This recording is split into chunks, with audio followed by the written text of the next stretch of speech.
So today on Smoothies with the Rufus, we have the one and only Mike K.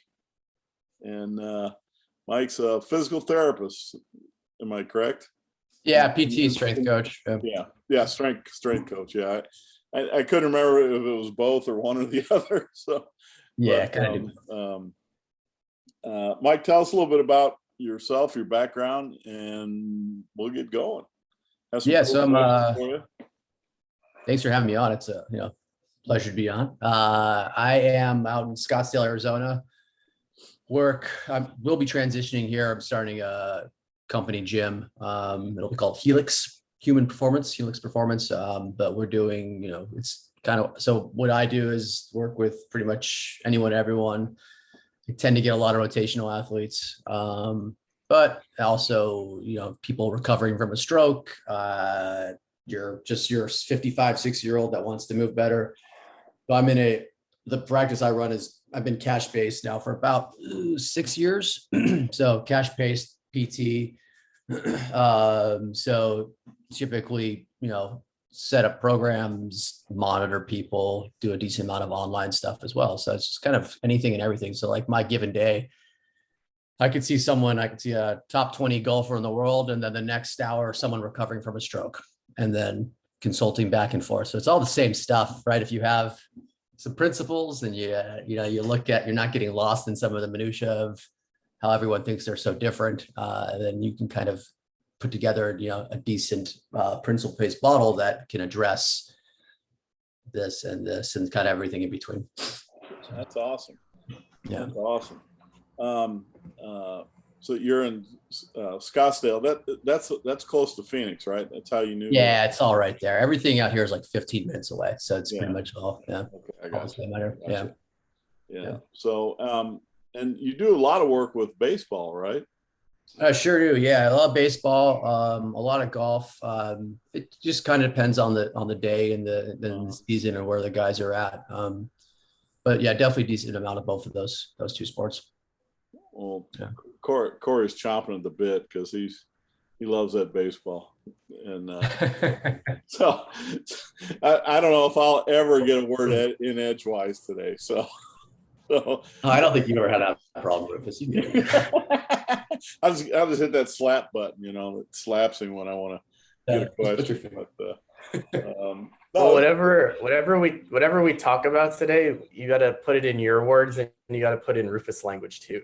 So you got to speak 2 languages today. Yeah, I remember I had a conversation with Rufus. I said I was going kind of sort of Bill model language, and then he says, "I don't know, what are you saying? Yeah, tell me," which is good. Yeah, speak English. Yeah, literally, just give you that look. Can you say it in English, please? Yeah. That's right. So I'm the common man, right? And no, it's the way you should be. It should relate across everything. But awesome. Yeah. So Corey, go ahead, and I know you got a whole slew of questions, and I'm gonna I'm gonna shut up and hear you guys speak English, and may jump in with a question or two as we go. So awesome. And I think, Mike, you gave us kind of the perfect segue where you talk about how you use a principles-based model. So before we dive into some like nitty-gritty details, which I want to get into today, because I think there's a lot of cool concepts that can be really important and applicable, but get either misconstrued or misunderstood a lot. But before that, can you just get into the overarching principles of your model and how you use that on a day-to-day basis with whoever walks in the door? Yeah, I mean, you're looking at and this is obviously all credit to Bill Hartman, right?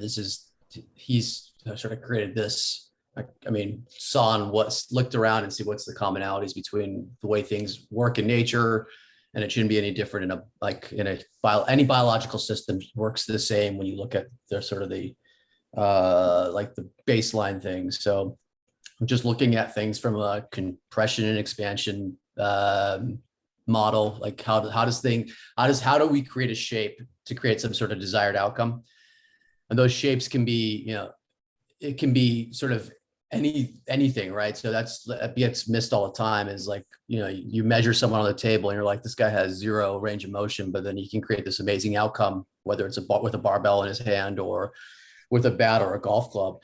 And it's just this realization that that the person is distributing this expansion or this compression somewhere in his system, and it might not be like advantageous to a health perspective, but it's how they create an outcome, and each person has their own idiosyncratic constraints. Some people have a longer femur, some people have a longer tibia. You have all these different things that can create this very complex system. But it comes down to that, like how well can you expand and how well can you compress, and you just have to understand the constraints of the system. So you look at a human tissue is going to react differently when different forces are going through it at different times, at different perspectives. So it's really, I mean, it's way more complicated than I think we ever gave it credit, but it's also like this cool sort of path of least resistance thing that's going to occur. And it's the same thing you see in nature, right? Like a tree develops the way it does because it's, otherwise it wouldn't survive. Same thing with like an ant. Like you see these same things, these same principles that react all the way throughout nature. One of the simple ones is like, if I'm going to send energy propagates via wave, that would be like a huge, like first principle. And then that, like, if you can take that and think about like, how is that going to propagate in this biological system? It takes a little bit of like, it takes lots of video, lots of putting your bias on top of it. But then over time, you sort of get like, this is a picture that I'm seeing. And sometimes it's hard to explain.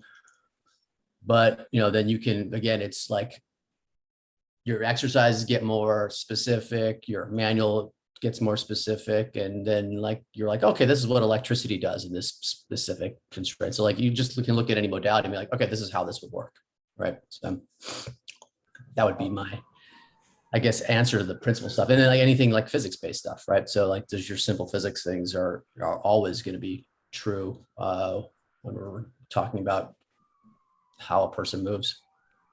No, I love that. Some my windows are right outside New York City on a busy street. So we got some sirens going on, but no, I really like that. Huh? Crime in the streets in New York. Literally feels like that sometimes. Not a noise you ever heard.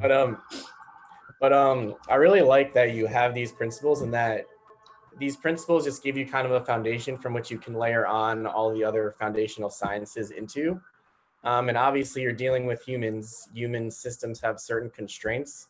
And as a physical therapist, you're seeing people who typically have some kind of pain, issues, discomfort they're trying to work through. So how are you taking these like broad principles and constraining them into an organized way to come up with some type of treatment, assessment, and model? So I think, you look at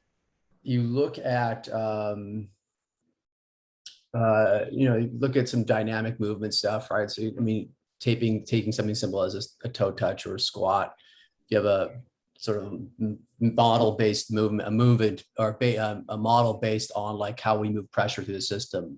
These sort of things can be eye-opening and like give you an indication of how this person does. And then we'll look at like passive range of motion stuff on the table. But I think one of the things one of the things in PT school that they just don't explain enough, or just they don't understand either, they don't know, is that you're not really, when I'm measuring a hip, you're measuring the entire system, right? And I'm not even measuring the entire system, I'm measuring the entire system in relation to the table.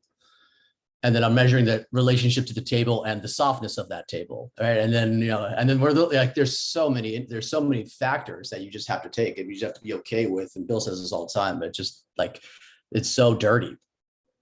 But the better you get, more reliable you get at certain measures and taking things and then trying something and seeing if it changes, that you get like, that's how you start developing, I guess, your model. If someone comes in and they have pain or whatever they're dealing with.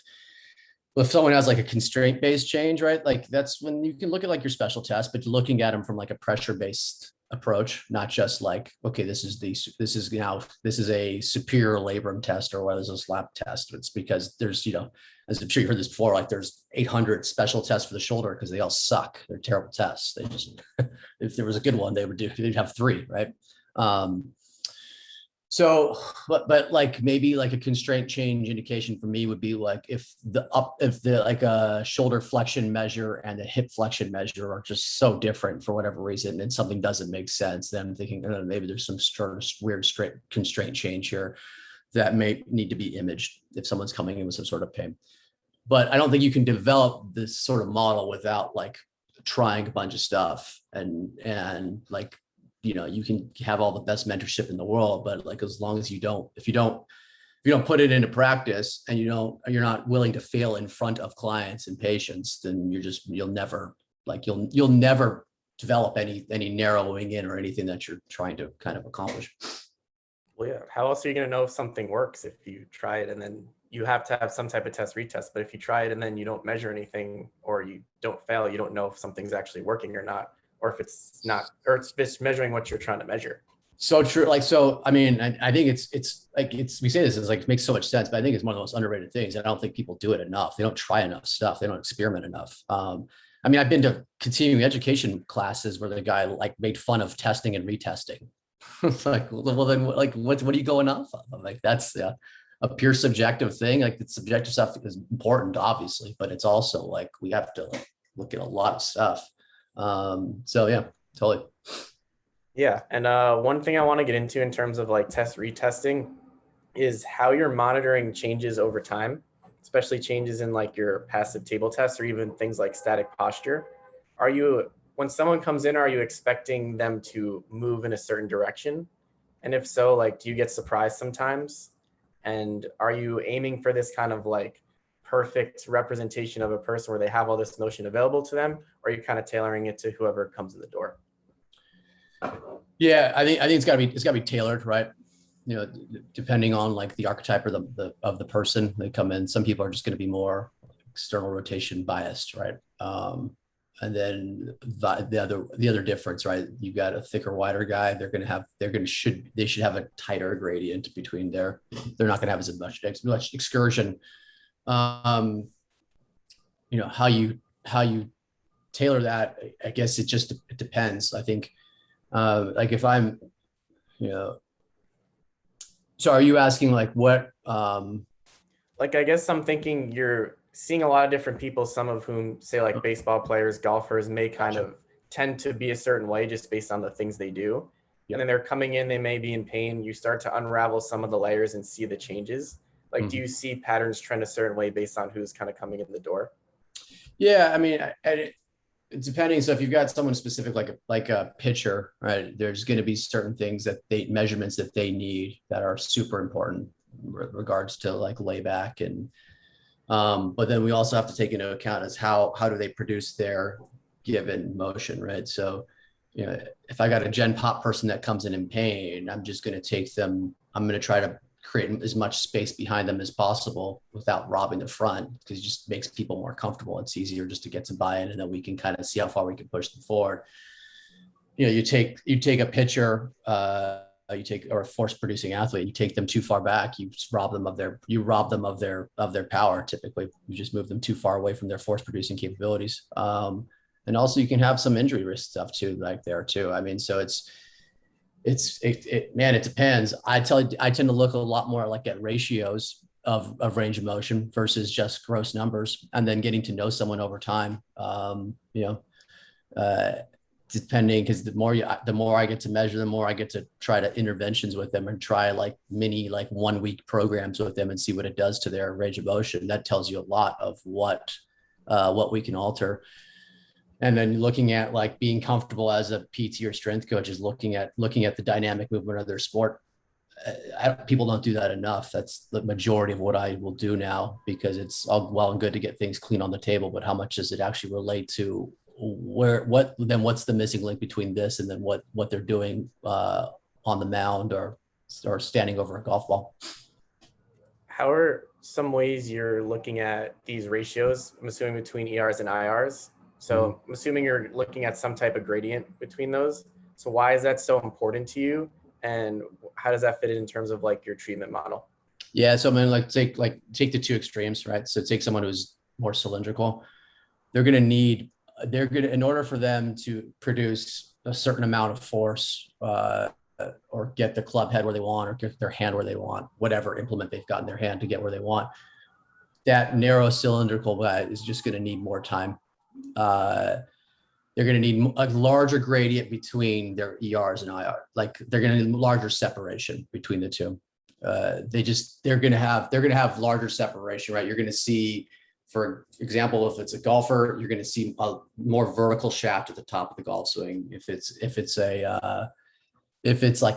a pitcher, maybe they're going to have almost like a later layback. Maybe if it's like a base, if it's a hitter, like you're going to see a later lay down of the bat, those sort of things, versus someone who's wider, who doesn't have that expand. They don't need the gradient because they can produce the force here, but they need to just get enough that they can create enough turn. They can pull the rubber band just enough that they can let go of it.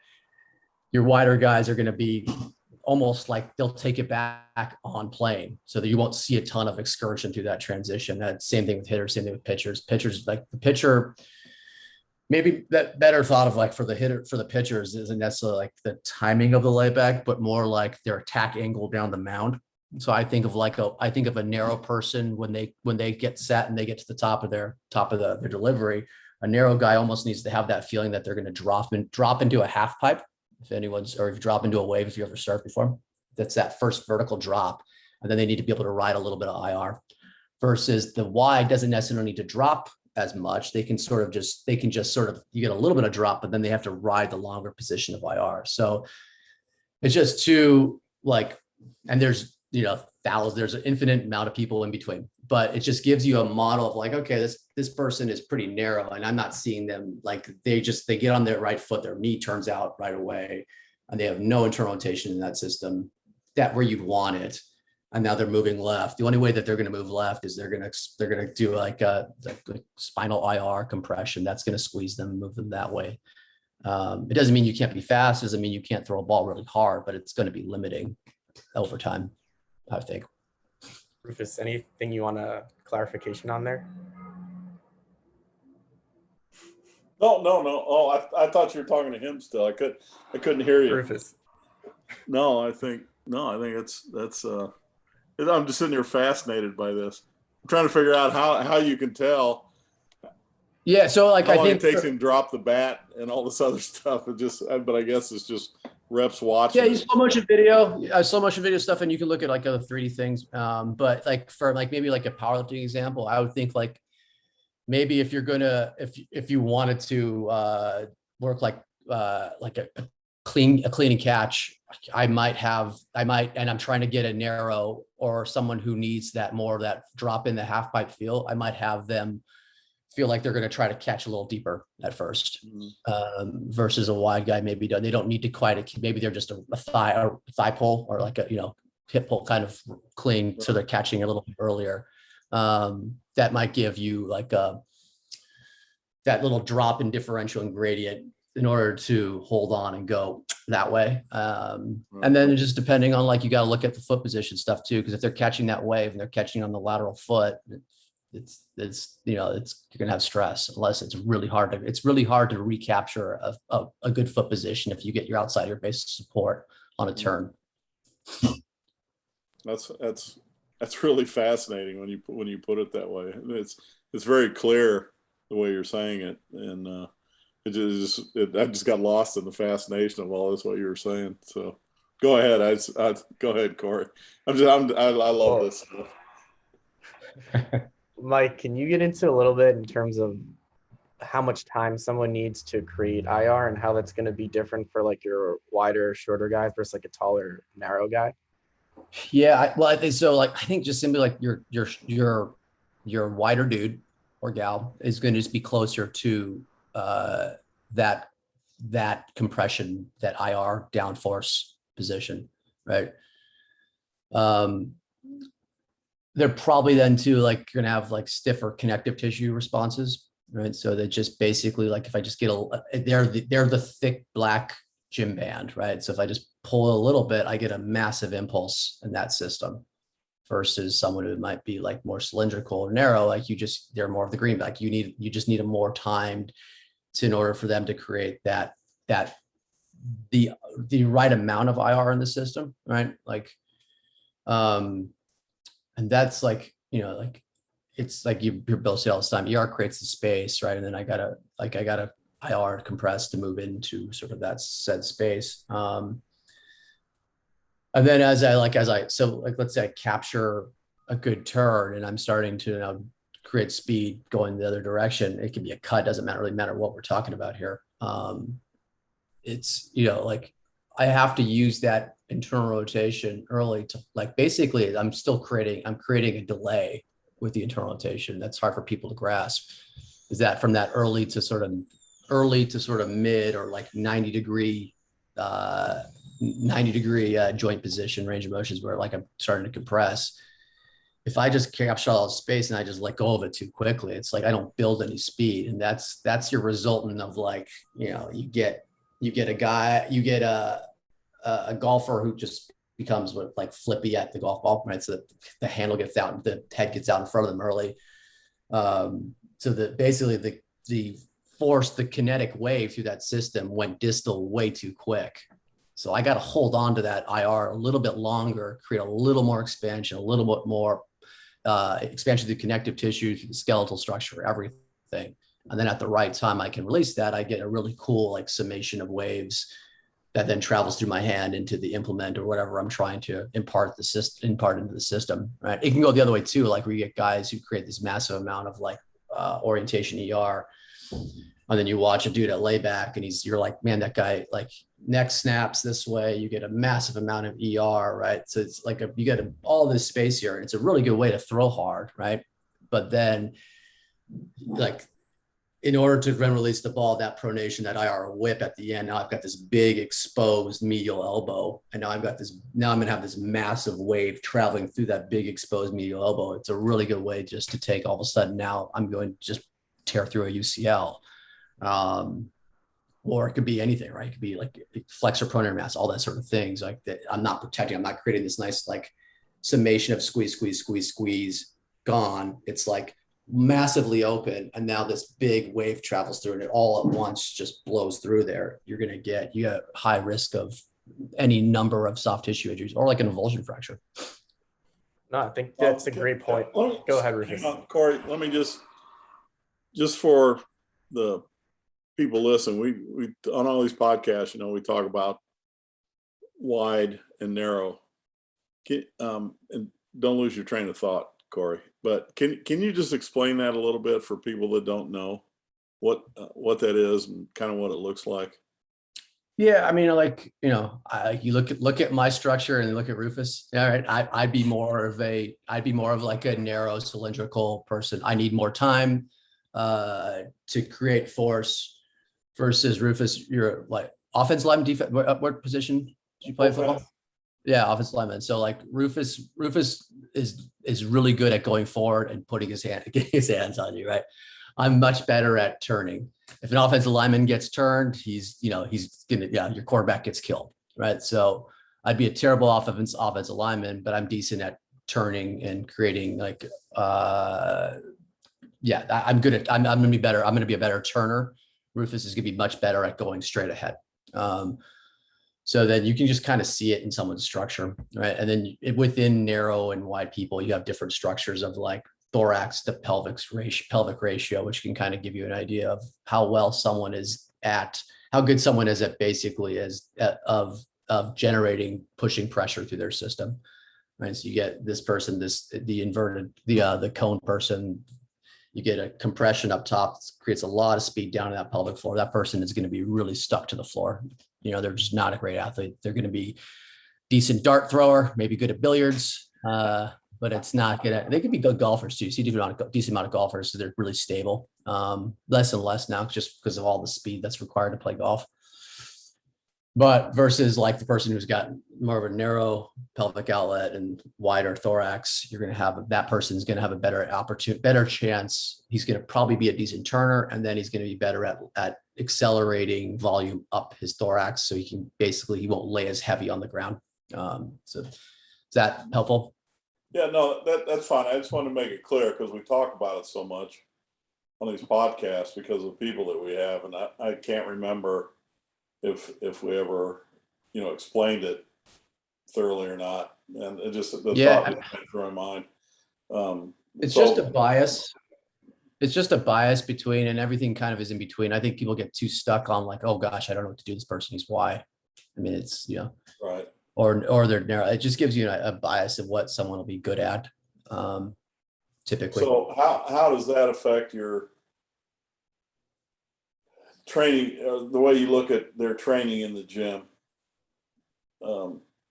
Just if you could go over that real quick so we can get back to Corey. But yeah, so I mean, it depends. If I've got a guy who relies on turns in order to do what he cares about, then my gym, my especially my early programs for the person are going to be a lot of offset type stuff. I want to create a differential between the right and the left to make sure that they can create some turns, even if they're a wide person. So which one's this for? For both, really. Oh, for both. Okay. It's just especially for someone who needs to turn, wide or narrow golfer, right? They're just going to be in maybe like different stances depending on how much they have the ability to turn, right? Someone who's thick and wide might not ever be a great split squatter, but that doesn't mean they can't offset squat or they can't offset push. They can't all these other things that we could get in like decent positions into just to create, that's your differential, right? Like my differential might be like this, an offensive lineman's differential might be like this, right? But this, if you use a tackle, who's on the outside guard? Tackle. Sorry. So the tackle, and I've got a tackle. I can't believe I got up here. Sorry. If I got a tackle and I've got, a monster defensive end that's going to rush on the outside, I better be able to create at least this amount of differential, right? Drop step and get it, that position, or like but I also need to be able to do this as well. So, everyone's going to need some relative amount of turn. It just depends on what's required and then what they're going to have what they might be able to actually do. Yeah. Okay. Rufus, you actually do this already with your athletes where it's loading one side versus the other and teaching them how to do that and go back and forth between those things when they're doing those activities. So it's similar in terms of how you would start your athletes as well. Yeah. You're just kind of using different words to describe it. I got it. I just think it's important because we talk about it all the time. Well, and people may not have access to, the people that we talk about, and we never talk about those kinds of things. And I just wanted to jump in so that, they kind of had an idea of what you were talking about. And I know you're not going to get it on a podcast, totally on a podcast, but at least now we have an idea. Okay, now I see what he's talking about. Well, that's super helpful because let's say I get a wider guy in there that needs to turn. They've got a sport requirement that requires a decent amount of turning in it. Mm-hmm. Maybe early on, I'm trying to reacquire that ability to turn, or just keep it where I want it for a little bit. Mm-hmm. But then we're like, okay, this person still there is a point in time when this person is going to need to produce the force. And they're typically, if they're a wider person like that, they're going to be like a double limb force producer, right? So then maybe this person all of a sudden becomes like a bilateral kettlebell swing, or, whatever version of whatever lift you want. Maybe that's when you trap bar deadlift this guy in variations of different speed, whatever velocity curve, whatever you want to do. But then you're reinforcing the way they produce force. So like a golfer, when they get to arms parallel downswing, that's when they really need to start producing force down on the ground. Basically, they need to start slowing down to propagate wave energy to the hand. So like someone who's wide like that, I'm going to have them probably doing it with 2 feet on the ground, versus someone like me, I'm going to be more of a single leg jumper, and I'm going to be producing more force off my left leg. So that becomes my force producing thing. So maybe I'm like a single leg RDL on the left side, and then my double limb jumper is just like a bilateral deadlift, some version of it. Yeah. No, that's really good. So I didn't mean to divert, Corey. So go back to what you were talking about. What we were talking about, I just wanted to hit it. So. I know you're good, and it's kind of related because I think it's easy to get caught up in the table tests and cool, we got all this motion back. But especially if you're working with athletes, you have people who have very specific demands they have to do either during their sport on the field, court, things like that. So how are you kind of taking these table measures and making sure when you increase the force demands, you're getting the turns you want, you're getting the differentials you want, and maintaining those throughout? It's kind of like your training progression once you've got someone off the table. Yeah, we're right. I mean, so I will look at a lot of video. I've been doing a lot more stuff where, I have a guy on a mound, like we're doing like before and after throwing type of things. Let's see what working on maybe something very specific of like he needs a better left foot landing, and you're trying to figure out which domino you want to hit. And oftentimes like we look at like if I got a guy that's coming down, he's landing on his left lateral foot, right? He can't control it. He's falling off the side of the mound. It's like where is this going awry? It's not going to be the way he's landing like right before. It's going to be probably something to do with something in his load.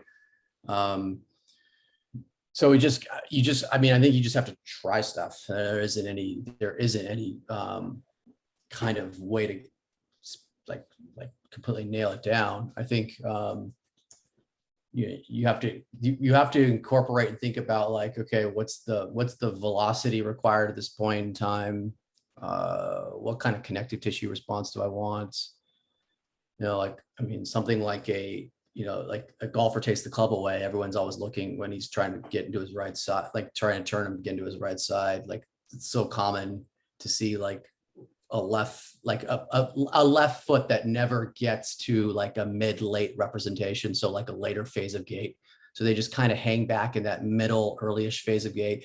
So the only way that they push to the right is that they just use like their medial femur. So it's just like this left knee that goes this way. So then you think about like, and then I've got a right knee that's kind of going this way. So then depending on someone's shape and size, like you're going to get a summation of a wave, probably not where you want it. It's going to hit more, it's going to hit flatter. I think you just brought up a really important concept there where you're looking at things positionally and seeing where they're producing force, what they're producing force through. Can you just explain that a little bit more and why someone may end up seeing you in your PT office based on kind of how they're putting force into the ground? Yeah. So if you get someone like, you can, any number of injuries, right? But if someone is in a externally rotated biased position and they're going to try to produce force, it's going to hurt. So like you're just thinking about like your base of support. So like, I'll just go back to like a golfer example. If someone takes the club away and you see a right knee that goes this way and you see a left knee that's kind of going this way, right? They're gonna sort of, it's gonna be a subtle shift of that. You can literally see the shape of the shoe change. They get kind of on that fourth and fifth met. Club's back here, and the golf coach says like, oh, I love his hand position. His club's in a great spot. But the only way that I can get back kind of going the other way is I'm gonna have to pull on something. So people end up getting pulley with the hands, the yank club, the shaft gets too vertical, or they're a good player and they've learned to sort of hold that position a little bit and they create like a decent amount of like right side bend. So it's a really good way. Like, so example like that, like someone might come in complaining of like right neck pain or like lateral ankle pain or medial knee pain. You get all these sorts of things. If something's very like focal, like if someone can point their finger and say like, this is where it hurts, I think of it being more like you've got basically compression on compression. So you got something that's really compressed on top of one thing and another, and then that kinetic wave goes through there, just this hits it and it's going to be uncomfortable. And then if something is more kind of focal or diffuse, you think of like, oh, they've got a huge amount of expansion because they're compressing on one side, and then now you get this like stasis. Either way, it's kind of like it becomes like a stasis of inability to do sort of this. So things get just stuck here or they get stuck here, and you get no imbibing of fluid. You get a bone that feels stiff as hell. You just think what's happening cellularly too. If that machinery ain't working too well, if you can't do this for this. So how are you kind of, say you don't have a lot of exposure to a certain sport, you're trying to kind of understand it more. How are you looking at the movements in the sport and relating it to like your current understanding of like your movement model, and trying to understand kind of how the mechanics should be and how that's going to influence positioning if they have aches and pains, things like that? Yeah, so I don't get a ton of sprinters, but like, so say someone like that, right? So it's the same thing. Like you got to figure out, okay, when do they need to produce force in their sport? And then how much excursion do you want, right? For a sprinter, like, you snatch them all day long. You want them going. I don't want them turning. I want them landing really close to their force producing position, right? So it can be one of two things. The person is landing way too close to their force producing position, so they've got no ability to delay. So it just becomes, too stiff of a tissue response. Like I think basketball guys, they just, I think tendinopathy crazy. And then you get the right given point in time, you might even create an avulsion fracture, depending on like how big the wave is, how far forward someone is per time. Or someone is landing, they've just lost the right amount of like ability for them to create some excursions. They're landing almost in a two of a externally rotated biased position. Now they have to have this massive amount of excursion to get back to where they're producing force. So I think it's one way or either of the two, depending on the sport and the force requirements in the sport, those are going to be closer and closer and closer together. And just knowing kind of, I think you just watch on video and kind of see where this occurs, and then like how much time a person might need depending on what they're complaining of. Well, I think that's a great point too, because you want to be specific with your interventions to make sure you're staying within the requirements of their sports, but not giving them too much of like a relative motion field to where they're losing what makes them good at their sport as well. Yeah. It's kind of like the age-old thing of like, you want to give them enough so that they're feeling good, but not too much to where it takes away from their performance aspects. Yeah, it's a tight window, and then we have to pretend like that we know what the window is, and right, and that we're actually measuring anything that matters to the person. Not always the case, and easier said than done. So. Like, there's plenty of guys. Yeah, okay, like, wow, I've got this guy in a nice spot here, and he's like, or like, like a mistake or something I thought was good before, and I'm like, have to be careful with it now. Is like you give someone some access to something that they didn't have, but they need, and then you don't prepare the tissue enough for that force that's going to be going through there at that time. So then it's just like, this person all of a sudden has layback, but they've never had true layback. So then they've never really created that river force produced. They've never created that sort of like that torsional twist through a humerus.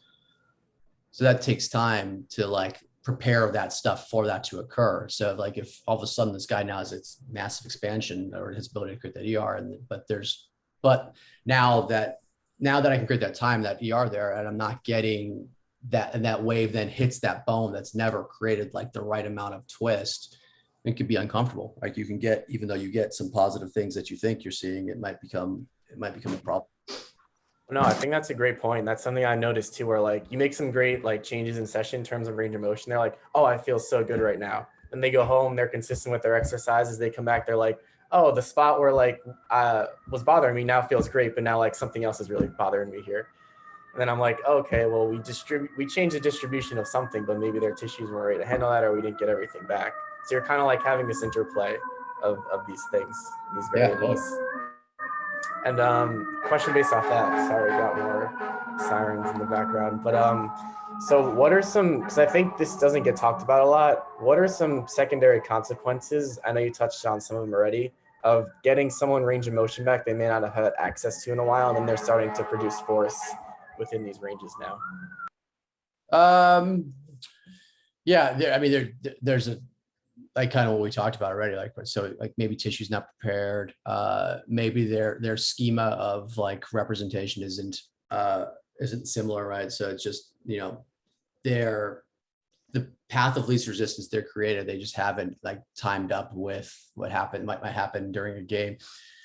And then that becomes it too. I've definitely seen plenty of pitchers where you have a really nice in-session change and you watch a couple of their bullpens and they're like, this looks good, everything looks spin right, all these things are things that you're caring about, like awesome. And then they get on the mound in a game and it's like, what, like who's this guy? I've never seen this. This is not any of the stuff I've seen from you for 2 weeks, right? So, like it's just the secondary consequences are they're an infinite amount. The ones you can control are probably like looking at maybe like how I would condition a tissue, how I would get someone ready for a game. I mean, like all of a sudden working with these amount of hockey guys, right? And you get them feeling decent, and then like, but how do they still feel decent, into like at the end of a game when they're one of their last shifts or whatever, right? It's just like the conditioning aspect of that comes into play. Cool. I want to get into some more stuff. I want to see if Rufus has anything he wants to ask before we. No, go ahead. I'm really enjoying this. This is really good. Cool. Because I want to talk about the concept of waves some more in terms of how forces and energy get propagated. So can you just explain how you're looking at that concept? We'll start in terms of movement, but I also want to talk about breathing and respiration as well. Because I think that that's an important thing that is not always discussed or understood fully.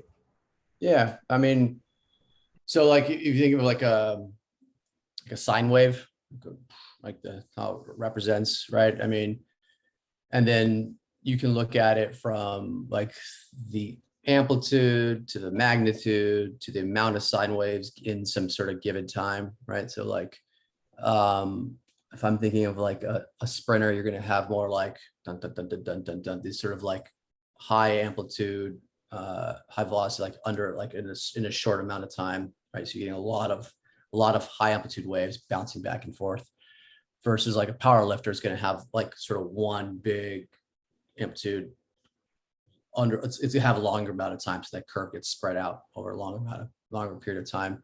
How you look at that, I mean, I think you watch a hell of a lot of slow motion video, and you just kind of get an idea of like, okay, here's the wrinkles in the shirt.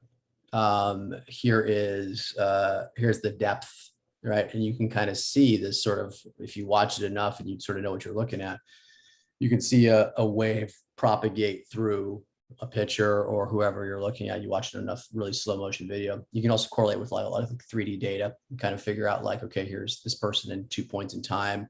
How might a wave propagate from point X to point Y or whatever, or A to B? And then what might be the most advantageous way for this person to propagate the wave? They're going to propagate the wave, right? One thing you see all the time is like you see the picture, right? And as he gets near the release, his head snaps this way and like this way, right? That's just a massive wave that hasn't been dampened enough or like funneled enough to the shoulder girdle. So it literally hits the neck, snaps the neck, creates a layback. You throw really hard, but then you've all of a sudden you've got that looks a good way to mess up a UCL or neck stuff, whatever. Doesn't matter what it is, right? From like a respiration perspective, it's you look at the way the ribs are structured, kind of funneling up top like that. Like the reason that if we had massive expansion of the ribs up here, we'd have a lot of, every time you take a breath, think about the force and the velocity of the wave traveling up through the ribs, right? If that doesn't get dampened, like this thing's pretty important. That's going to hurt, right? Every time. So it's kind of cool. Like that's why ribs dampen or they narrow at the top, because if they didn't, your head would explode when you do something. Because think of the velocity that you're creating through there. So that gives you a different outlook on like what thoracic outlets, all that sort of stuff might be. It's just they're like, how are you propagating? How are you propagating? How are you dampening waves through the system? So when you're looking at these waves, you saying that, say like you're sprinting, you put some force into the ground, that force has to travel all the way up. And as that force and energy travels up, you are moving and turning as well. So that's going to influence how the wave gets propagated. And based on the positions you're in, what you're able to access, and how you're producing or counteracting that force, things are going to move in a certain way. Understanding that correctly? For sure. Yeah. I mean, so then even think of like the tissue level too, right? So like, we can look at like, I was looking at a dissection paper on the soleus the other day, and like, the soleus is probably 7 different muscles, right? In reality. So you think about how a wave would propagate through that type of stuff, because there's like, we know like the non-uniformity of muscle contraction, right? So all that is just like, it's kind of cool because it's just ones and zeros. So it's on and off. Those on and off is what propagates waves through the system. If it just was all on, everything grinds to a stop, right?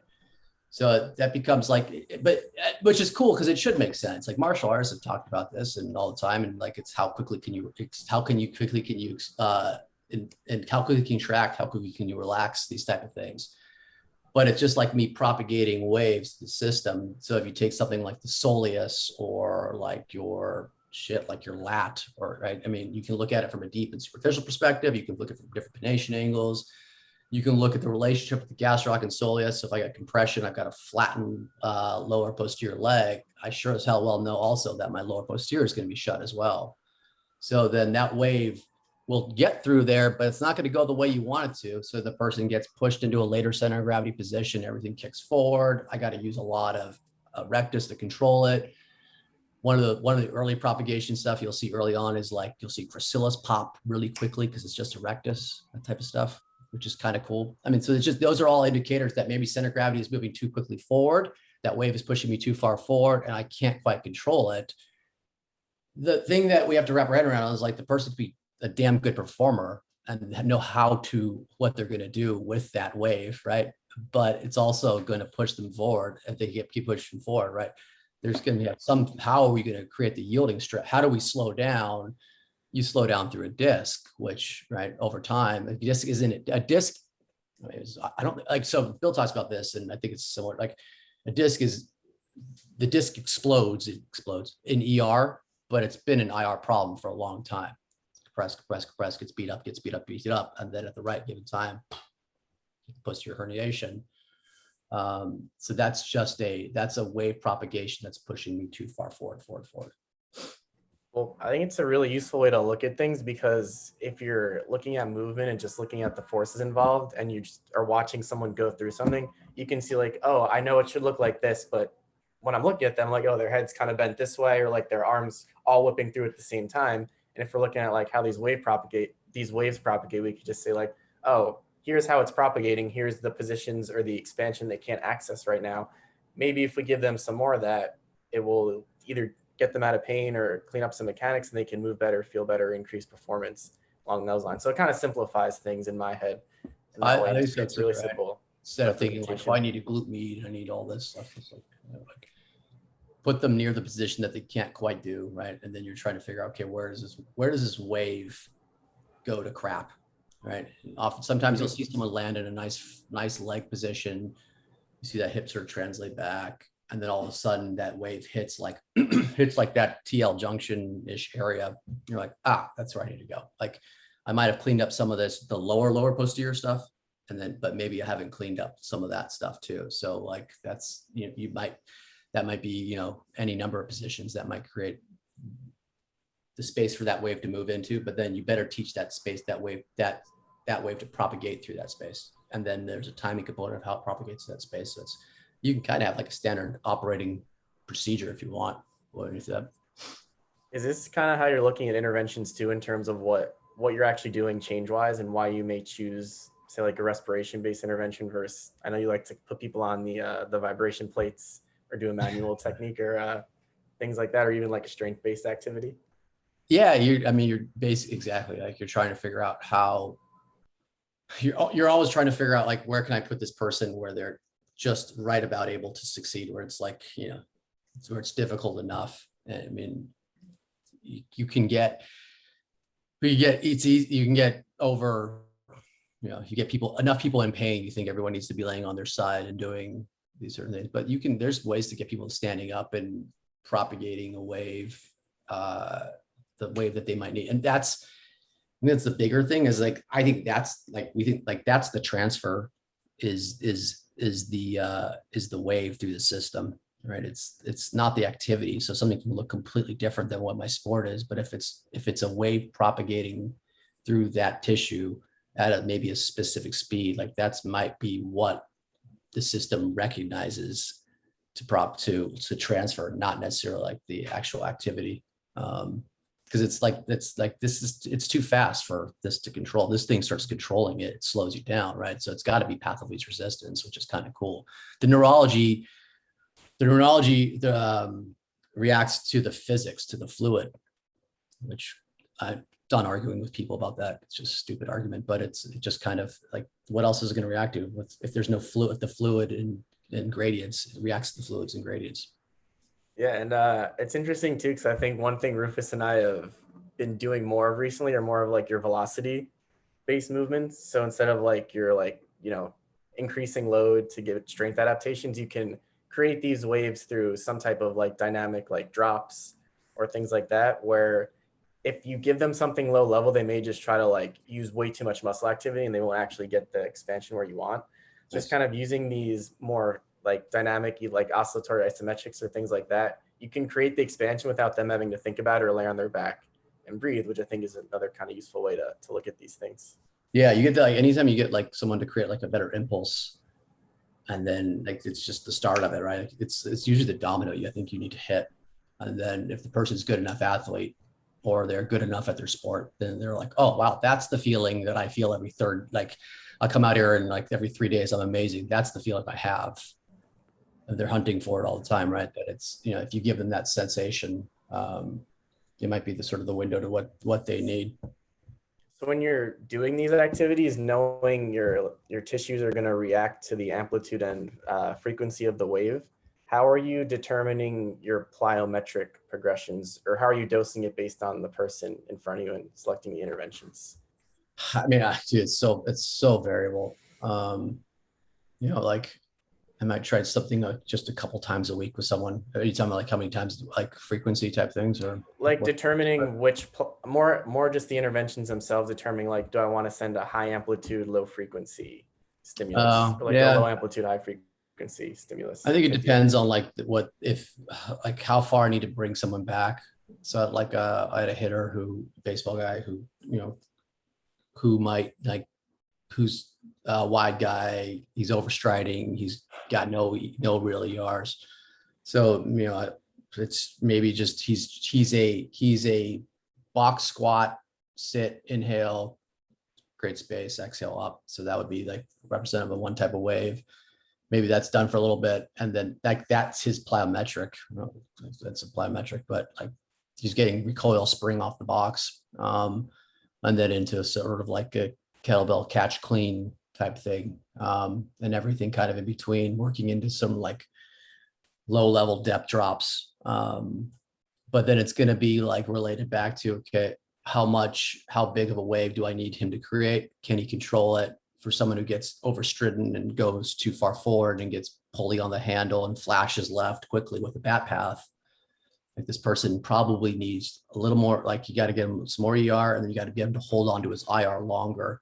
So that becomes like my plyometric thought is like, okay, I need to do it maybe like a depth drop a depth drop might be the exercise for him, where he really creates the excursion and holds it down. So it's not like I'm trying to create like a longer excursion of a wave without kicking him forward. And then how much can we do without kicking him forward too much? Gotcha. And how strict are you in terms of positioning and making sure things like pass the eye test with these plyometrics? Strict. I mean, I'm looking at stuff like, you know, when you see, like, if I see a shoulder shrug, like we can't be having that, right? You can't have, especially because if I'm creating this like plyometric, like spring loading thing, I better be able to create anterior posterior expansion up here. Because if I shoulder shrug and I squeeze here, there ain't anywhere for it to go. So it's just going to stick me to the ground, or it's going to push me forward. Like again, right? We said this, like the theme of this, it doesn't mean that you can't like release something hard, but it's not going to be efficient. And it might be like here today, gone tomorrow type of thing. So like that would be something I look at. You know, any of the hip hike stuff. Does someone get too 4-footy? we're always tweaking it and then seeing how much range, what maybe like if the range of motion changes on the table, and then how it related to like his dynamic movement. I'd say I probably get more strict the more I look at it, and the more I notice like, oh, I missed that. And then you get better at like your intervention, saying like, oh, this person's shutting his posterior outlet too quickly. This isn't like, I'm not giving him a fair chance here for him to ever actually create this. So his posterior outlet shuts and he goes forward. All he can do is shrug to hold on to hold on. Cool. It depends. The classic answer. Yeah, I know it's a terrible answer. Rufus, any questions you have right now? No, I mean, no, not necessarily. Go ahead. Just I'll jump in when I want to. All this is just really fascinating. Like I said earlier, I want to go ahead. No, I mean, it's like I hear this, all the time, especially from you when you and I talk, and then hearing it it's like we've always talked. I can tell a kid something to do, and he doesn't get it, and you walk in the room and tell him, and all of a sudden this light bulb goes off in his head. Oh yeah, guess what I learned how to do? Well, I've been trying to tell you that for 6 weeks, right? and so it's kind of like that moment for me here where I'm listening. I'm trying to focus on what he's saying. It's, oh yeah, I remember Corey telling me about that now, and stuff. Now I understand it a little bit better. There was nothing wrong with Corey's explanation. I just didn't get it at that point. And so no, I think that's why it's pretty cool. I know Corey likes baseball, is interested, in coaching baseball, and we've kind of worked together with a pitcher that I have. And you were talking about the UCL. He had that, and he's 13, or he was 13 at the time. And it's one of the things I see is that the pictures that I see that Corey and I look at, seem to he's right-handed and bring the leg over past the midline of the body. And when I see him do it, it's pretty much in line with when he throws, his left foot lands pretty much in the center or in line with the right foot in the back. If that makes sense. I don't know if I said that right. He's like this. So he's like this, and he rotates this way. And the pictures I see, the foot comes over this way, kind of clearing that space to rotate. Okay. And so his lands right here, like right in front. So there's really not, in my mind, room to rotate the right hip. The left foot almost lands close. Yeah. So, and he's gotten a little bit better at it. Just, and some of the things you were saying about the offset stuff, and I was thinking about in my head. So that's all. I think with the youth pitchers, a lot of what we see is their front foot lands and they land really far on their toes, and then they try to bring their back hip around and it kind of kicks out to the side. Yeah. And then we watch a lot of these pro guys and they get that front foot land, they get a good heel of contact, and they can push back toward that front hip and they get that nice hip shift. Yeah, for sure. So, and any ideas in terms of what's going on there from like an internal forces standpoint, and why younger kids may have difficulty in terms of like getting that like good loading of the hips and transferring the weight from one side to the other? Yeah. I mean, it's like, so if they're landing, they probably, I mean, you think about like a connective tissue response, right? So this is where like strength training, might be your answer, as long as you're not like bilaterally smashing them and pushing them further forward. But if you get a better ability to create a quicker contraction on that lead side, you get a stiffer you get the right amount of stiff, because it's a tuning thing, right? You get a right amount of stiffness of the connective tissue response. As long as they're not too far forward, then that hip can shift appropriately. So, I mean, that's like, to me, like, that is your key. There's lots of keys, but like that's how layback is created.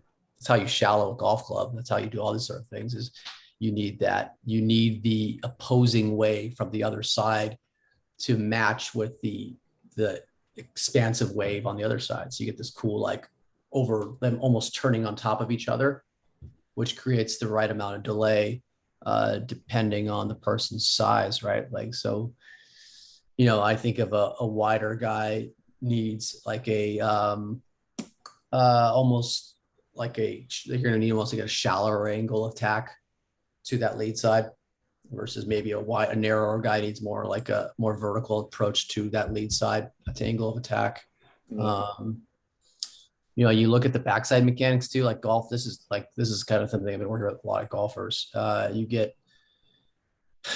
think about, like, if I'm a narrow guy and I'm a golfer and I take the club back, as I start to transfer and I start to create like the cool, like you see the shaft kind of shallow out.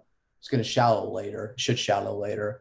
But my right foot, which I think I see way too often in narrow golfers, is that instead of them going like sprinter foot-ish, right? So pressure in the first met, kind of heel comes up a little bit, which creates like that sort of ability for me to almost drop down and go this way a little bit. They end up going like everted kind of foot like this, which I don't know if it's bad, but I would think a wider person should be doing that, because like you get more of a shallower drop and you get this ride, versus like if I'm going to drop this way, I better be going into like a sprinter foot catch versus here. Because if I hit here and I'm dropping decent amount, like which I should as a narrow, then think about everything that's sort of hanging back at the same time too. So I get like this side crunchy position. And I become more of like a double limb jumper when I should be more of like a single limb jumper.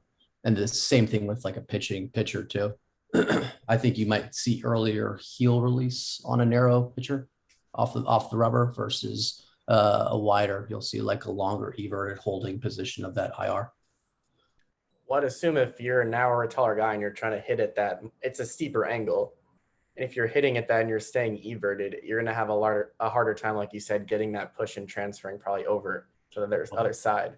Versus if you're that wider guy and you're hitting from a less steep angle, like the helical angle is less steep, as you get that eversion, you're going to have an easier time maintaining that eversion at the ankle as you're transferring from one side to the other. Yeah, I never saw that connection between the pitchers either, which is pretty cool.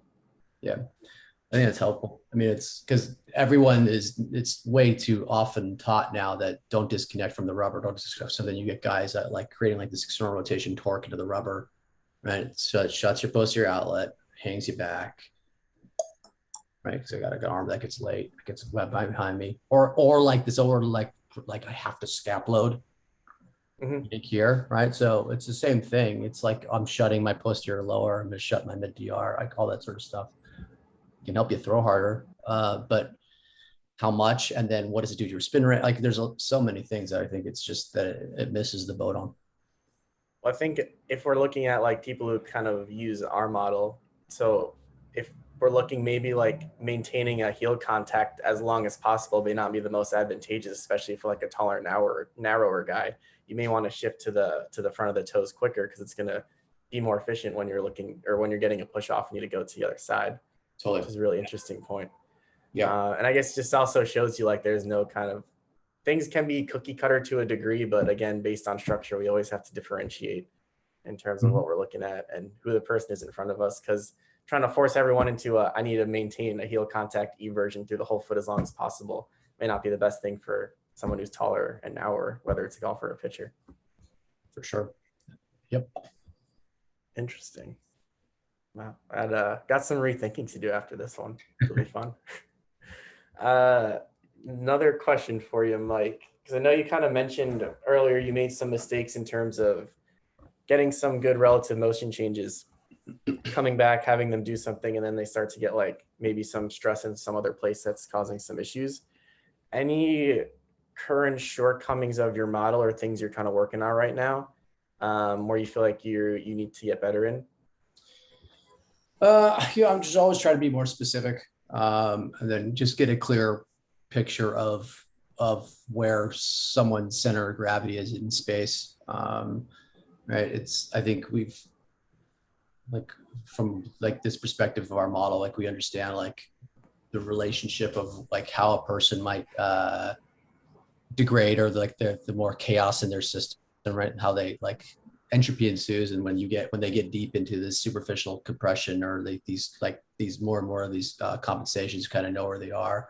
I think I'm just trying to continue to get better at being like, all right, yeah, this person's a right oblique, but like what angle do they need to be pushed back on, right? It's where am I trying to hit a wave at on this person? So this person's wider, they're way over the top of that right side, and they're coming back, twisting back over it. What's the, yes, like, you know, a right foot cross connect might be the kind of beginning position to bring this person back a little bit, but like how specific, where do I want to put his knee in relationship to where he is? So just getting more and more like n = 1 trying to see where I can get the biggest bang, because there's infinite ways to do a cross connect, right? And so it's just kind of figuring out like, okay, this person needs to be this much hip flexion, or this is better position for this person, that type of stuff. So there's such as pitching or golfing or something. There's no perfect way because of the anatomy. Yeah. I mean, I think go ahead. I'm sorry. No, go ahead. No, you're right. No, I was going to say you have a model in your mind, but because of the anatomy of the person, you have to kind of work around that also, right? Yeah, it's a constraint sled kind of approach, right? There isn't, right, ever any one way to do anything, nor should there be, right? Like, because if I've got a pitcher throwing at night versus day, or I've got a hitter with a shade, shade, or I got a golfer that's got sun in his eyes, who's got an uphill lie, all those sort of things. I actually had a good example of like a hitter I was working with, and like trying to maintain more internal rotation in his system as he strides, all these sort of things. And we're looking at his stride length and and like, oh, this looks good. And then messed around some other things. And then like he had like 3 or 4 reps where his stride length was pretty variable, which was pretty cool. Did I freeze? Yeah, I can hear you. Hear me? I'm stuck there. But anyways, like the same internal rotation was present in the system, and he had variable different stride lengths, which is cool, because to me that's more of a mature system. That's a system that might be able to transfer to, depending on the pitch, whether the guy's trying to gear up to hit 98 or someone spins a slider away from him. That's a person that can maybe hold on to something a little bit longer and react. Interesting. Do you think that has to do with they're like table measures, like how much space is available to them and how they create IR in that space? Maybe, but I don't know if you'll quite pick it up. Like it might be like you might get like very subtle different end feels, and the guy's got a better like cognitive, like there's a better understanding of it. I don't know if you would necessarily pick it up on maybe like you might have a little more or a little less of something, or I think it's just so complex. So I don't know, but I think it's always a good sign when you see like, hey, that's a different attack angle. But then you look at everything else, you're like, wow, that person, like he's not rolling to his outside of his foot when he's hitting that. It's like if someone has an odd angle of a cut, right? But they're still like, oh wow, he still got his first met head down on the ground there, or his medial heel, even though he was cutting from a non-traditional position. Well, I guess that's kind of also a lot of what we're looking for when we're doing our athletic development. Like, can we put athletes in a bunch of different situations, and can they find an efficient or an efficient way to complete the task in a bunch of different scenarios, environments, games, things like that, and just be adaptable and flexible in that way? Yeah, it doesn't matter. Like it could be baseball, golf, right? Basketball, obviously, football, obviously, but like people just underplay how different, how different, like you standing on your side hill and uphill lies, all these things. You should be variable. Then the less I have to think about, the more I can react, the better off I am. Yeah, and I think hitting's an interesting one too, because the pitch is always going to be variable, the timing of your stride is always going to be variable, your bat path is always going to be variable. But the more consistent you are in terms of like being able to stay on plane with the ball or maintaining your IRs, the more likely you're going to be successful when the timing is not perfect in the sense that fits in with kind of how you're structured and what your task is. Sure. Yeah. You're still frozen. Go ahead. Cool. I want to get into a little bit more of how you apply these concepts with real people in real time. Because I know if you try to overcoach and overcue, this stuff can be a lot for people. So how do you make sure that they're hitting all the points you want with an exercise without kind of overloading them cognitively, trying to find certain positions and get them where you want them to be? I try to relate it to what they know sensorily, is that a word? From a sensory standpoint, right? So like for a golfer, it's pretty easy. Pitcher, pretty easy. It becomes more difficult when you get gen pop people in, right? That sit at a desk and can't feel anything. So I think it depends. Like I'd probably do, I do a decent amount of manual, but from like a remember this sensation type of feel. Like this is what your medial heel feels like, or this is what, and then setting up anything from a wave. It sounds a little crazy. Say like a wave propagation, how I want energy imparted to this tissue. So like if I've got someone on their back, I'll often put a pad underneath their right butt. And then, try to have them hold on to a left part of their, so they're not turning them, rolling them completely over. So these little things of like, can I set up the right amount of feedback for them to feel, make them aware of it? And then depending on what their experience is like, that becomes the cue. So if I'm doing a right foot cross connect with a right-handed golfer, it's like, this is the, how people talk about finding your heel when you turn, like, I want you to find that heel position first. That's usually, and then I just let them kind of figure out the rest a little bit and slowly tweak it. But I think the less of this you can use, always the better off you are. Absolutely. And can you get into your manual techniques more and what you mean by finding a sensation while you're doing some type of manual intervention? Mm-hmm. Yeah. So, I mean, like if I'm trying to, let's say I'm trying to get like internal rotation at a hip, right? Like you can go to the hip, you can go to the neck, right? You can go to the foot. It's like how big of an amplitude wave am I going to create? See if I can create the ripple of like the fluid change in the hip, right? So like if I'm trying to increase internal rotation on a hip, you can do like, I can get my hands on like the medial head or the medial calcaneus, and then get on like the first med a little bit and just sort of slowly sort of get put the right amount of internal rotation in the foot that person would need to at least start propagating the wave to internal rotation at the hip. So, you could start with just like a long static hold. So it's like even though you're doing IR, you're creating ER too, right? Because you're just getting the right around, you're turning them back in, right? So for a person that's used to like their acetabulum's pointed out this way somewhere, you're now turning that acetabulum back into the center a little bit. You might be getting some ER, slowly integrating the internal rotation on it. So then I'll just kind of be like, I'll try something like that. Usually it's straight to like, okay, now let's put your foot on a wall or on the ground. I want you to feel the same stuff that I was just doing there for you. So it's usually like, again, I think it's more of the, like, we can talk about sensation, but I think it's more of like the body understands, the wave energy propagation more than we give it credit to. So you're just breaking whatever movement you're doing down. Yeah. So I can go foot, I can go tibia, I can go distal femur, I can go any muscle stuff that might be in between that shit. Connective tissue, right? So like, I mean, if someone has like a crappy straight leg raise, you just put your thumb in that gastroc soleus area and see, usually it changes pretty quickly, or enough, because you're just getting a better wave propagation from the beginning there. So that stays open a little bit longer. So then it doesn't compress too early. The lower posterior outlet doesn't compress too early. So it's like this chain of events. How, maybe you answered this, but how important is that being able to feel, I call it feeling the movement, because I'll stop kids like when they're squatting, where stop and where are you on your foot? Because a lot of times they'll go forward, or go too far back or something, and I always ask them,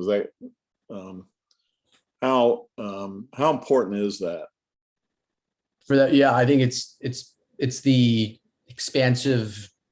I mean, I don't know, like it's important, I think, right, early on for sure, to get the right stuff. Obviously, you're not going to do that if someone's got like a 1R, like a 90% 1RM on their back.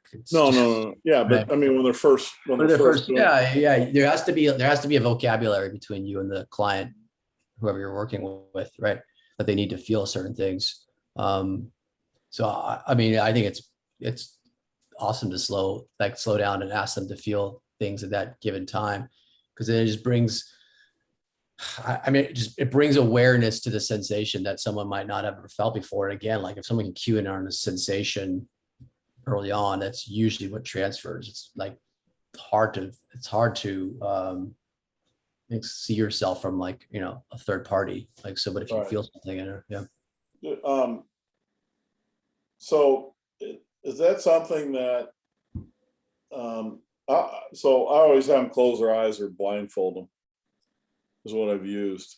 And I didn't know if that was a good strategy or technique, because it kind of takes away, their seeing, and now I got to rely on the feel more than I see.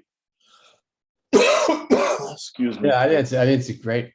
I think it's an awesome strategy, right? Like I've done things with people like where I can't get them you're trying to turn them left and they just can't. They're just like, you can see like they have like a left propulsive eyeball. So you literally and then all of a sudden, they're like, oh, I can turn it into I can actually yield, like, because they have a left eyeball that literally can't yield, right? I mean, that's or you stand on someone's left side for a little bit and you snap in an ear, like all these sort of sensation things are just, the nervous system adapts to it, changes, but it's like there's a fluid shift that allows for the nervous system. The nervous system ain't just going to change for nothing, right? Because you feel a little bit safer, then fluid imbibes a little easier. Your heart rate changes, you feel a little bit different.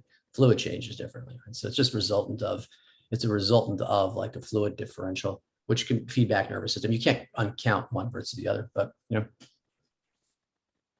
It's funny because I feel like sometimes I'll give an intervention and people will be struggling and then they'll just close their eyes for a sec and try to do it. And then it's like, it just suddenly clicks. Yeah. And I'm like, oh, it just took the visual system out of it. They actually can focus internally for a second. I'm like, oh, okay.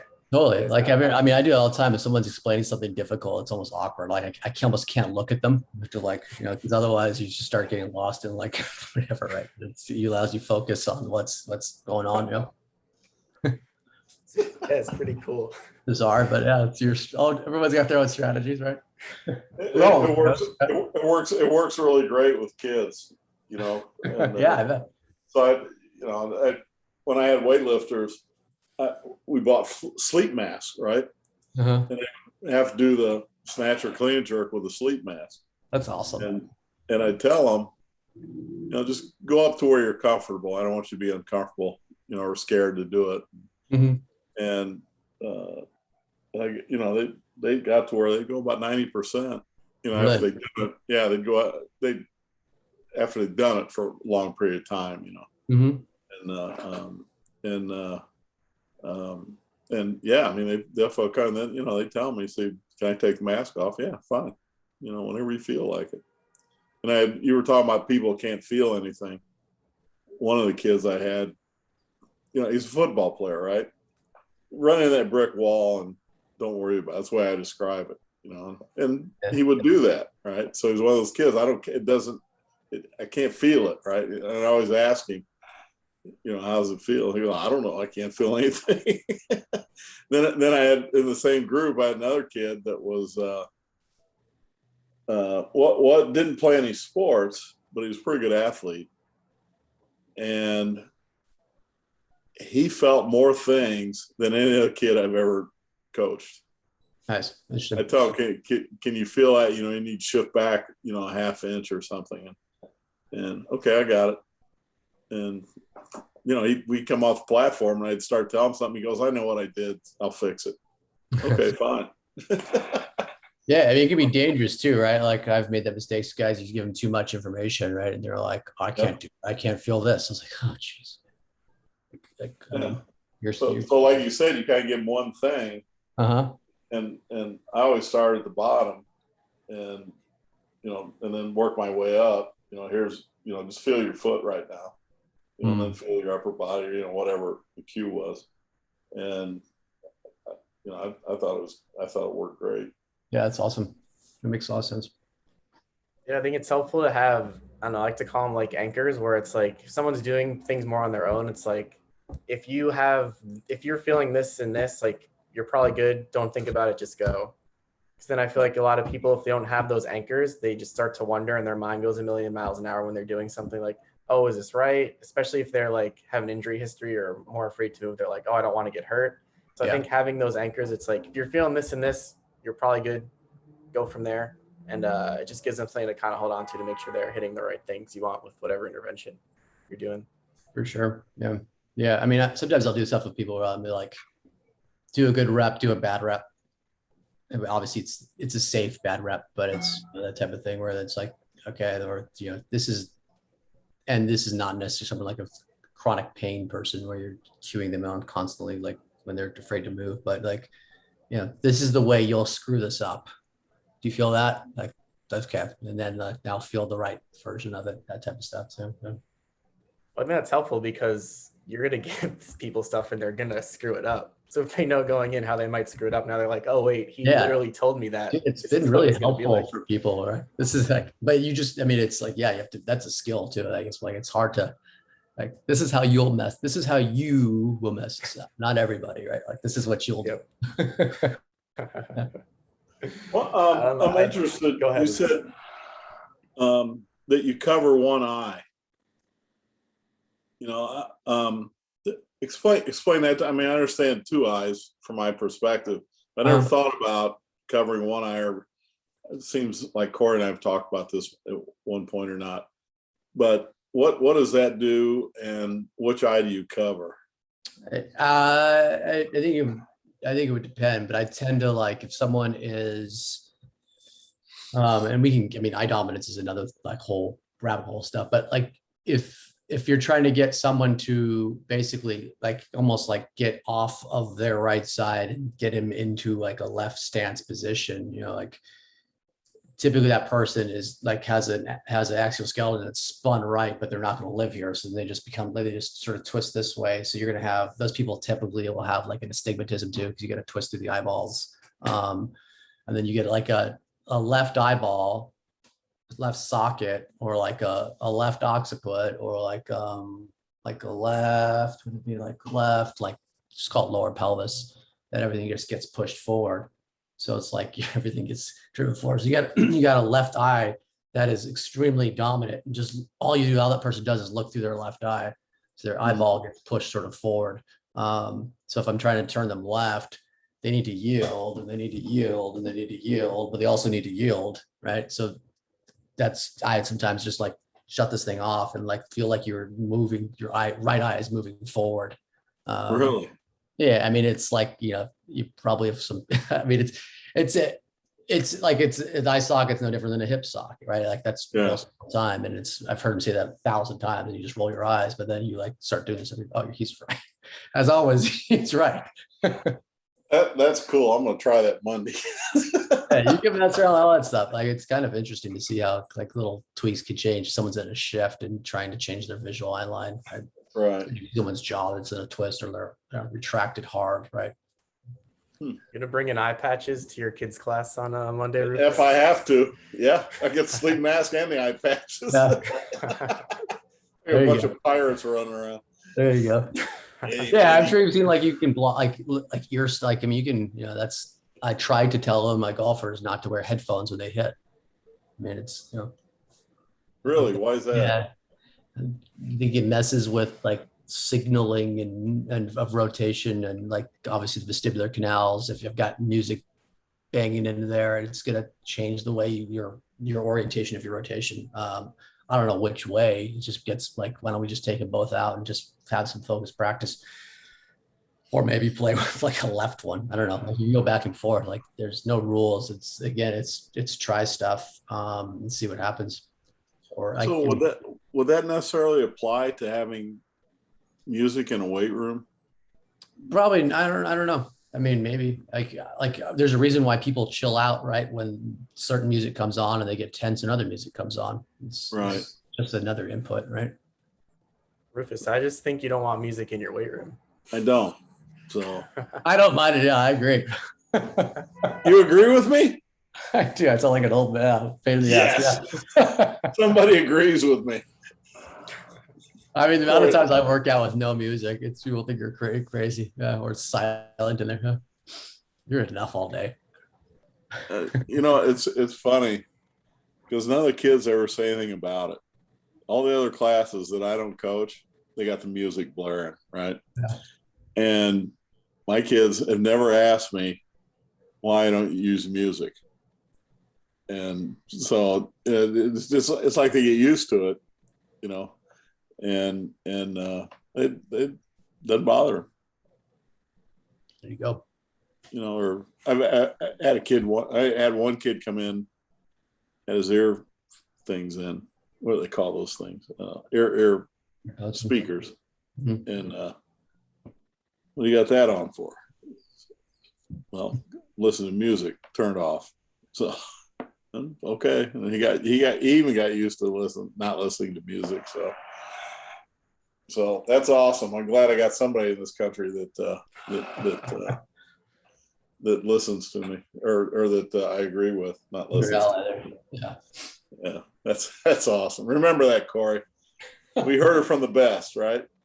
No music. Hey, the longer I work in gyms with music, the more I'm like, it might be nice to just not have the music on for a couple hours. Yeah, the amount of time I drive home in silence all the time.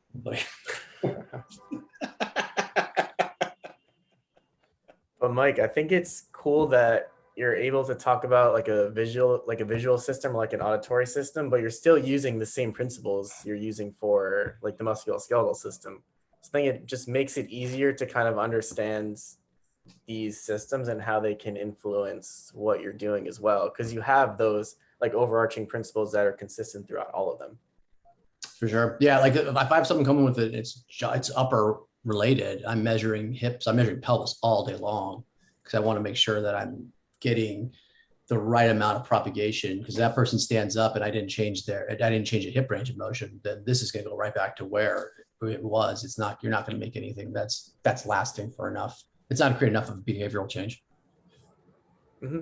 I think that's an important thing too, just understanding how local or global the stimulus is and how that's going to impact how big of a change you're going to make with someone.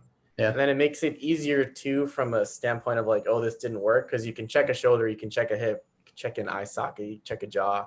Be like, oh, I got this and this, but I didn't get these two. So maybe, and they didn't feel any better. So maybe I need a little bit stronger of an input, or my decision-making process was off. So it kind of gives you a sense of where you need to go from there. For sure. Yeah. I mean, I do it all the time with like check like convergence, stuff like that. Even like, let's say I get better IR and something. I was like, oh, let's see how well the system integrated everything. Like looking at convergence and then kind of peripheral stuff, that type of stuff too. But I don't do it that often, but when I've got time and I'm bored. I love it. I got one more question for you on something you said earlier, mostly for my own curiosity on this. So you mentioned the straight leg raise, how you're bringing them up propagates a wave, and you mentioned like the soleus and the posterior outlet. Can you talk about how taking someone through an excursion through a passive measurement is going to propagate a wave, and why it's important to kind of hit all your checkpoints globally to make sure they can go through that excursion? Yeah, so like that's what I have to have the space open to move into it, right? So if the person's laying on the table and they've got legs like this, right, that posterior outlet they ain't got a shot. So then you bring them over, right, and you put them in line, and you take the straight leg raise. And you're like, wow, this guy's got a ton of range of motion, but they're rolling on you. That pelvis, as you brought that pelvis off, it rolled away from you. So then you're still measuring them. You're measuring them in some like other plane that's not really checking to see what their true straight leg raise is. And you can, whatever you define as true. But from the way we look at it from this model perspective is that, that path that wave is going to take to ensure that the posterior outlet remains open enough goes along with that straight leg raise. So you can go like, you go into the foot, you can go into gastroc and soleus, right? Which is same thing as like sacrotuberous, sacrospinous, that type of stuff. Like it's like you can go up through all the way through there, hitting your checkpoints, making sure that like this person is maintaining this sort of imaginary plane of range of motion without already getting it shut. Because I think about so think if I get to about 45 degrees and the wave propagated too quickly through there, or the outlet's already is now shut, or it's concentric, I'm no longer able to translate the hip in that direction. It's gonna turn on me. And oftentimes you don't even feel it. And you just say like, this guy's got 80 degrees of straight leg raise when it's probably legitimately 35. But there's checks and balances on that too, because then you check the guy's IR at 90 degrees, hip IR at 90 degrees. He's got 15 degrees of hip internal rotation. Then you sure as hell don't have a true straight leg raise. So how can pressing on something like a gastroc soleus have that much of an influence to alter the entire motion of a straight leg raise? I think it just creates a larger area it creates an ER space for that wave to propagate through. So it doesn't shut as quickly. And it has it, if it maybe that might be maybe that's just enough to hold this thing open just a little bit longer to get to 60 degrees. Maybe not. Right. Or you just put them on their side and you do a calcaneal whip and you get everything through there and you go fast. I got this. Let's stand up and let's do like some sort of modified version of an offset deadlift or something like that. I like it. You just got to work the stimulus. fast. Yeah. Final question for you. I think this is an important one too. Any advice for people who are looking to use more of your style of treatment method or looking at things through this lens? Any advice to them in terms of being able to learn and apply these concepts or things you've done to help you understand this better that has worked really well for you? Try a lot of things, right? I think you got to experiment a ton. I think it's underestimated that like, I'll try to definitely like, even if I'm, go lift and I'm doing like, I don't want to think, I'm just going to be like, I'm going to lay on my back. I'm going to do dumbbell bench press, pull-ups, and some leg extensions. I just want to get done, not think about it. But like there needs to be a period of time where people schedule out during their day where they're like, okay, I'm going to explore some movement and see what things feel. Because if you can't explain what it feels like in your body to someone else, then it makes no sense, right? You need to understand what a cross connection feel like. I think other things is then try a lot of stuff with a lot of people. You don't hurt them, but you try a lot of stuff with a lot of people. Find mentors, right? Like the amount of people that I'll get that reach out to me and just be like, tell me what you do. Like really, that's how you're going to ask. Like, that's how you're going to engage with the person, right? Like I've reached out to plenty of people and mentors, but it wasn't just like, help me. It's like, hey, I appreciate what you've been doing. This is very cool. I have specific question. Like basically it's like you're an actual human being instead of being like, feed me information, which like, if you want me not to respond to you, like ask for me to feed you stuff. Like that's just, but I think that's a common way. It's like people just think like, I need to be just like, I just need more exercise. I need more things like that. So I don't know if that comes off bitter or angry, but. No, I think so. I'm older than you guys, but when I came up, you had to search those kinds of things out. We didn't have the internet, and I see questions on the internet all the time on some of the things I'm on. It's like, what are you doing for, this football program or something? Well, first of all, what's your goal? Or what are you trying to accomplish? And they never ask that. It's like they want you to give them stuff. Well, go look it up on the internet, or call somebody, and actually have a discussion with them. Don't text it, call them up or go visit them. And Corey and I have talked about this endlessly.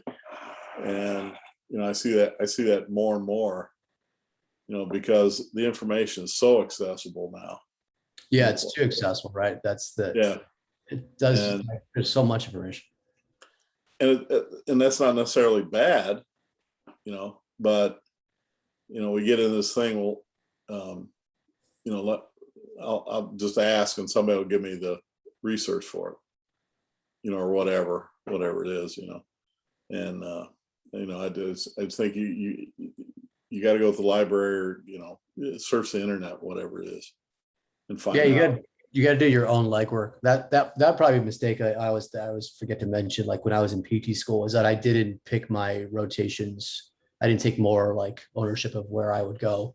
So I went to these like sad like PT mills of guys that would do the same garbage for 15, 20 years. And we're like, all you are is an employee one weekend and you're not doing anything else. So that's true. Got any other questions, Corey? I'm just trying to wrap my head around the last couple ones. So I'm out of questions for today. Well, Mike, thanks a lot for doing this with us. Yeah, I'm happy to. That was fun. Thank you guys. Thanks for having me. that was great. We'd love to do this again sometime in the future, if that's all right with you. Yeah, of course. Yeah, yeah. Tell us where people can get a hold of you, or do you have a website or anything like that, or some blogs? I will. So I'm on Instagram. I think it's Mike_K DPT.